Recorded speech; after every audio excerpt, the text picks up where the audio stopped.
I have a confession. Some of y'all might judge me for this, but I'm going to tell you anyway. I don't always read books the right way. See, when I start a book, I have this habit. Some might call it a problem, but I skip ahead and I read the ending first. I know. Who does that? But hear me out.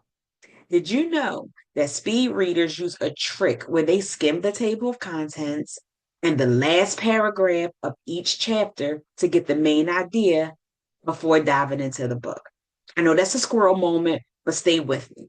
This is going to make sense in a minute. I realize that's exactly what revelation is like. When God gives you a glimpse of your future, he shows you the promise, but not the process. He skips the middle and shows the ending, the breakthrough, the promise, the victory. But what he doesn't show is the messy, complicated, sometimes painful process in between. And that's where the real challenge begins. When God unveils something about your future or someone else's destiny, he often shows you the result, but not the route. Take Joseph. God gave him a dream of leadership, of people bowing before him, but he didn't show the betrayal, the pit, the false accusations, and the prison sentence. If Joseph has seen that part up front, he might have said, God, can we edit this story a little bit? Or Moses, God told him, you're going to lead my people to the promised land. But he left out 40 years of wandering, the complaining Israelites, the Red Sea moment, and the battles. God isn't writing your story as you go. He already finished it, but you are walking it out step by step in real time. The end is secure, but the process requires faith. I am Lisa E., your resilience coach, helping you overcome life setbacks so those challenges don't hold you back. Do me a favor, share this message with someone, and trust me, I've had my own share of unexpected chapters, pages of my life that I never would have chosen if I had seen them coming. But one thing I've learned is God's vision and his version of the story is always better than mine. Maybe you're in a season where the process looks like nothing like the promise.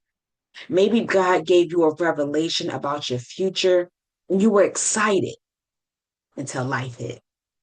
A door closed, the money dried up, someone betrayed you. Or maybe you experienced something that shook you to the core, like losing a parent or a child or a life threatening diagnosis. And now you're looking at your life like, God, this isn't what you showed me. This isn't what I signed up for. I hear you. I see you too. And I want you to know God hasn't abandoned the plan. The ending is still the same. But right now, you're in the part that requires trust.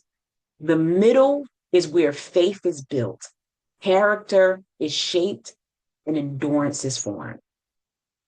When God gives you a revelation, don't be surprised when all hell breaks loose right after.